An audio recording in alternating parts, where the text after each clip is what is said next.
Praise the Lord. आप सबको जय मसीह की। मैं परमेश्वर का धन्यवाद देता हूँ एक बार फिर से कि परमेश्वर ने एक और दिन हमारे जीवन में जोड़ दिया। एक नई सुबह, एक नया दिन प्रभु ने हम सबको दिया है। हम परमेश्वर को अनगिनत बार धन्यवाद दें। Praise the Lord. एक नए संदेश के साथ मैं आपके सम्मुख उपस्थित हूँ। मैं आपका दोस्त पास्टर राज मसीह, और आज का जो संदेश है वो भी बहुत महत्वपूर्ण है।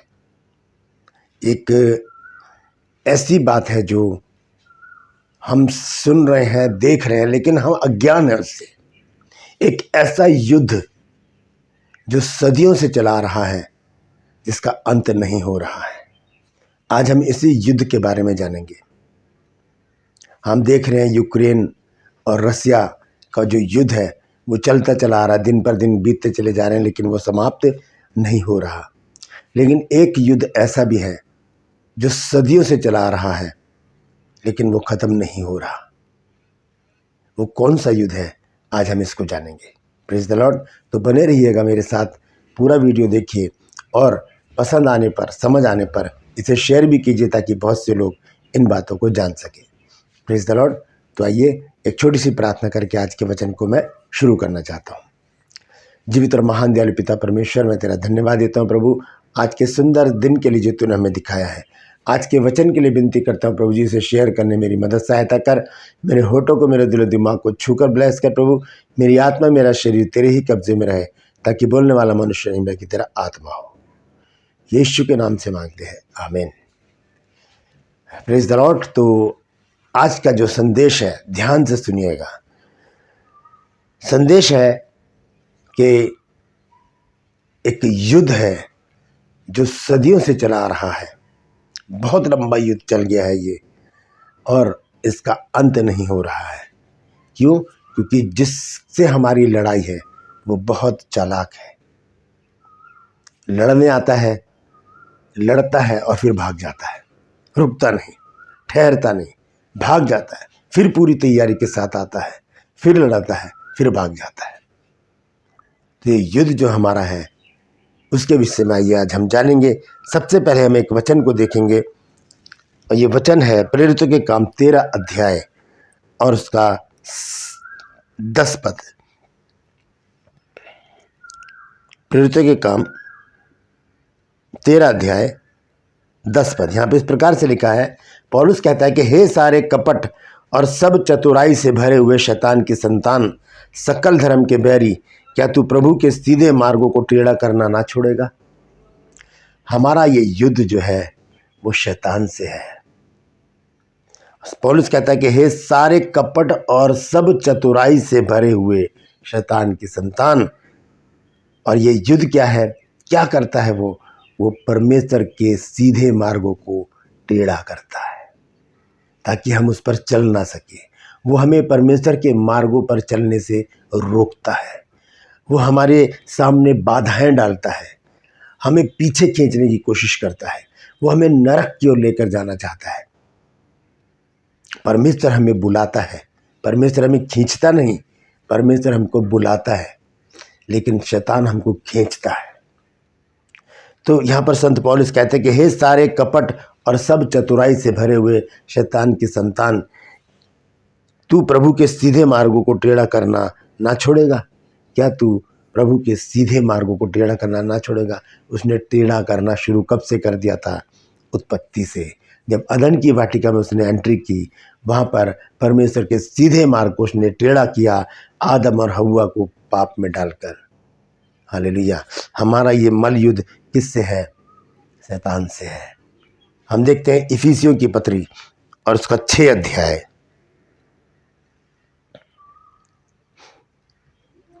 6 अध्याय 10 आयत से मैं पढ़ूंगा। यहाँ पर इस प्रकार से लिखा है। निदान प्रभु में और उसकी शक्ति के प्रभाव में बलवंत बनो। परमेश्वर के सारे हथियार बांध लो कि तुम शैतान की युक्तियों के सामने खड़े रह सको। ये युक्तियां करता है, युक्तियां कर करके हमारे साथ ये युद्ध लड़ता है और फिर भाग जाता है। जैसे यीशु मसीह के साथ इसने काम किया। यीशु मसीह जब उपवास में थे, आया वहाँ पर, परीक्षा ली यीशु मसीह की, फिर भाग गया। फिर उसके बाद यहूदा इस्करियोती में समाकर वो यीशु मसीह के साथ 3.5 साल तक रहा। यहाँ पर लिखा, निदान प्रभु में और उसकी शक्ति के प्रभाव में बलवंत बनो, परमेश्वर के सारे हथियार बांध लो कि तुम शैतान की युक्तियों के सामने खड़े रह सको। क्योंकि हमारा ये मल्ल युद्ध, हमारा ये युद्ध, संग्राम, समर, लड़ाई, वार किससे है? लिखा है, क्योंकि हमारा ये मल्ल युद्ध लहू और मांस से नहीं परंतु प्रधानों से और अधिकारियों से और इस संसार के अंधकार के हाकिमों से और उस दुष्टता की आत्मिक सेनाओं से जो आकाश में है। ये दुष्टता की आत्मिक सेनाओं से लिखा है कि हमारा मल्ल युद्ध लहू और मांस से नहीं है। लहू और मांस मतलब मनुष्यों से हमारी लड़ाई नहीं है, हमारी लड़ाई सीधी शैतान से है। और ये लड़ाई कब से शुरू हो गई? ये उत्पत्ति से शुरू हो गई और आज हज़ारों साल हो चुके हैं और हम इस युद्ध में अभी भी शामिल हैं। शैतान हम जो है, हमारा जो विरोधी है, हमारे जो अगेंस्ट है, जिससे हमारा युद्ध है, वो बहुत चालाक है। वो मौका देखकर भाग जाता है और फिर थोड़े दिनों बाद फिर आकर हमसे वो फिर लड़ाई करता है। इसलिए युद्ध बहुत लंबा चल गया है। हम देखते हैं यहाँ पर इफिसी की पत्री में जब संत पौलुस कहते हैं कि हमारा ये मल्ल युद्ध लहू और मांस से नहीं है, हमारा ये मल्ल युद्ध किससे है? शैतान से है जो आकाश में है। जब गोलियत को मारने के लिए जब दाऊद जा रहा था, तब दाऊद ने गोलियत से क्या कहा? देखिए, उस वचन को हम देखेंगे। पहला शमूएल 17 अध्याय और इसका 47 आयत। यहाँ लिखा है, और यह समस्त मंडली जान लेगी कि यहोवा तलवार व भाले के द्वारा जयवंत नहीं करता, इसलिए कि संग्राम तो यहोवा का है और वही तुम्हें हमारे हाथ में कर देगा। गोलियत से कहता है दाऊद कि संग्राम, ये समर, ये युद्ध, ये लड़ाई यहोवा की है, हम उसके सैनिक हैं, हम उसमें शामिल हैं, इसलिए हमें जवान कहा जाता है।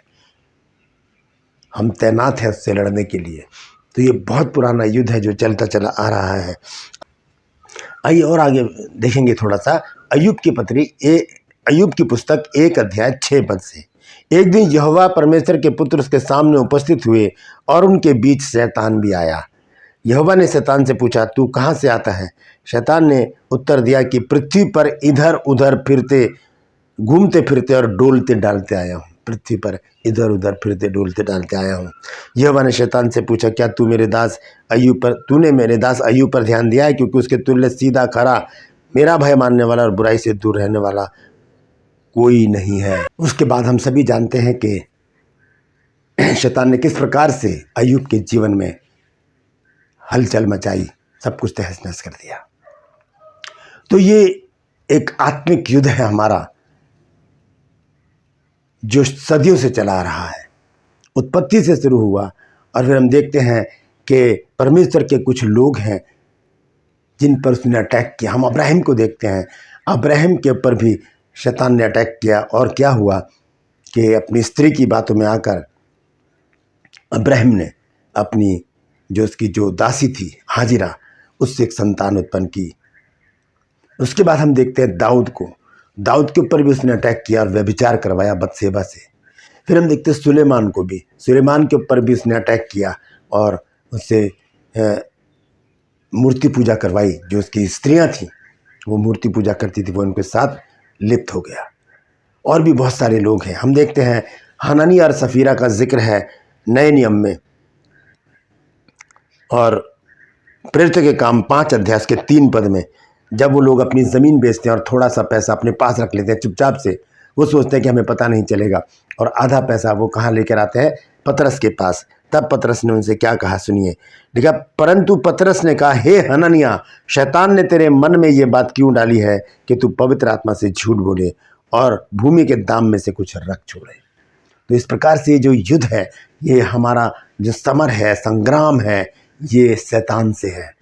शैतान के पास कुछ ऐसे हथियार हैं जो हम पर वो अटैक करता रहता है।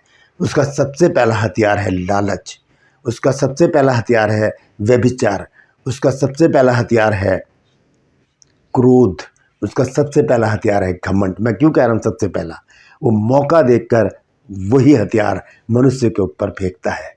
देखेगा कि इसके अंदर थोड़ा सा लालच है, वो और लालच को बढ़ा देगा। देखेगा इस व्यक्ति के अंदर थोड़ा सा व्यभिचार है, वो और व्यभिचार को बढ़ा देगा। वो देखेगा कि इस व्यक्ति के अंदर थोड़ा सा क्रोध है, वो और क्रोध को बढ़ा देगा, घमंड को बढ़ा देगा।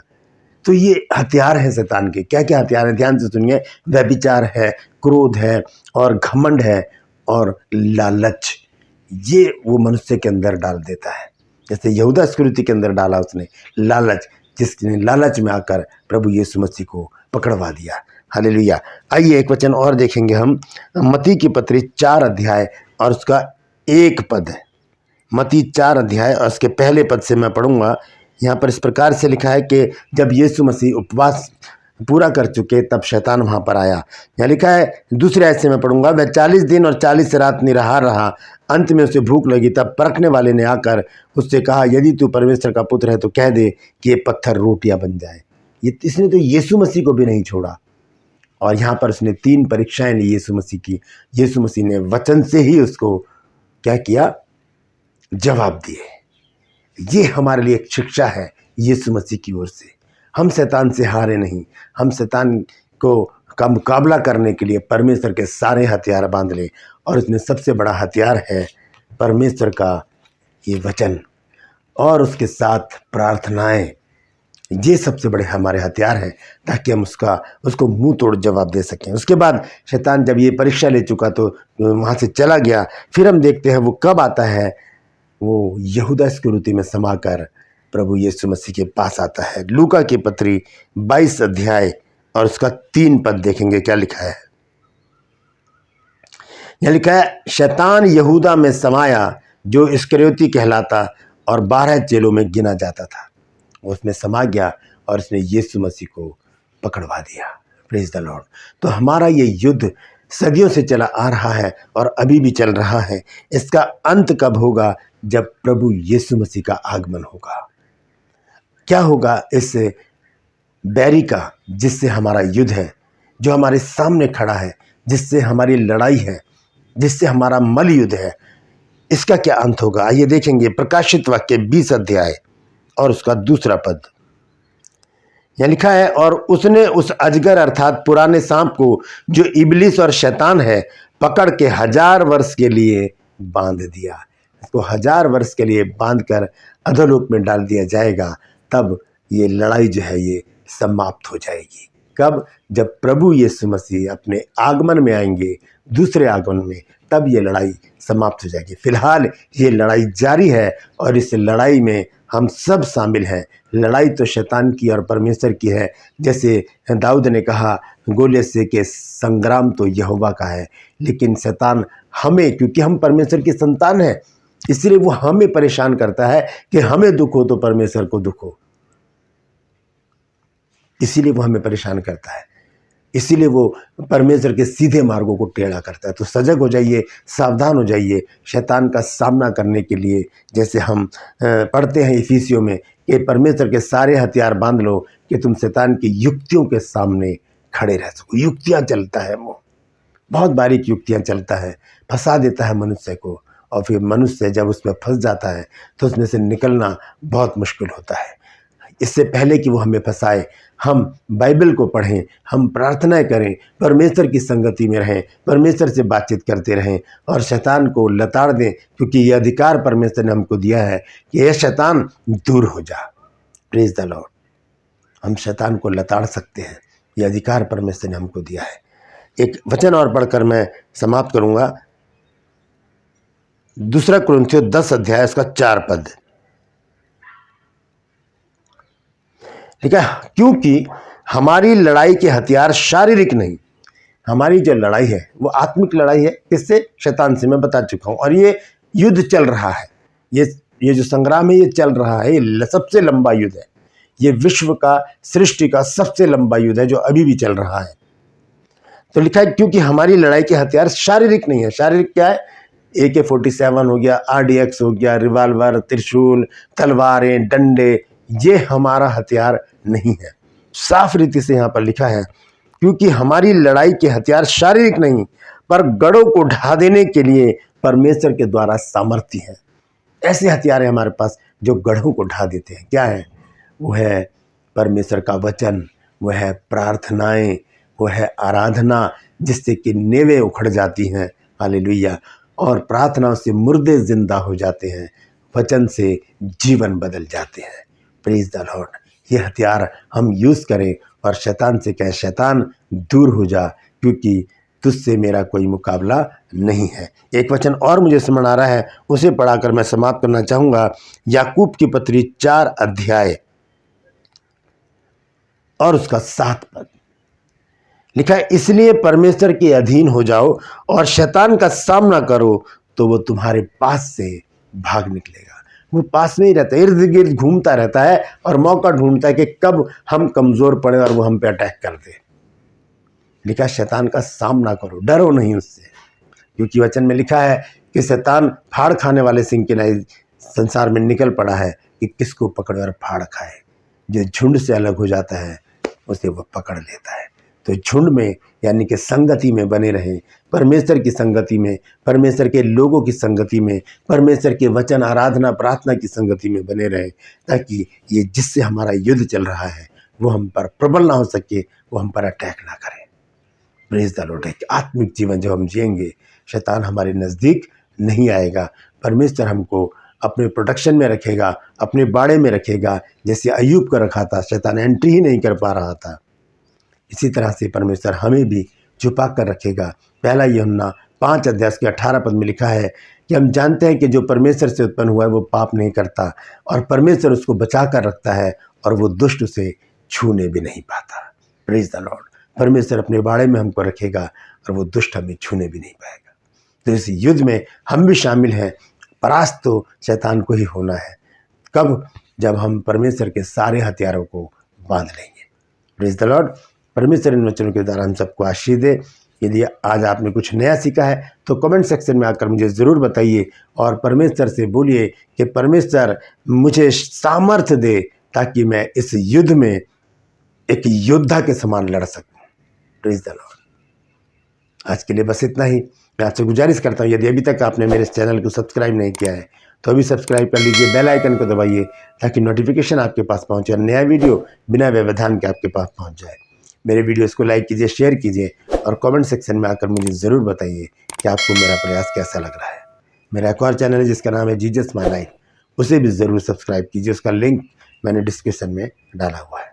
परमेश्वर आप सबको आशीष दे। आज के लिए बस इतना ही। फिर मिलूंगा एक नए संदेश के साथ, एक नए वीडियो को लेकर। तब तक के लिए मुझे इजाज़त दीजिए, लेकिन अपना ख्याल रखिए। Praise the Lord.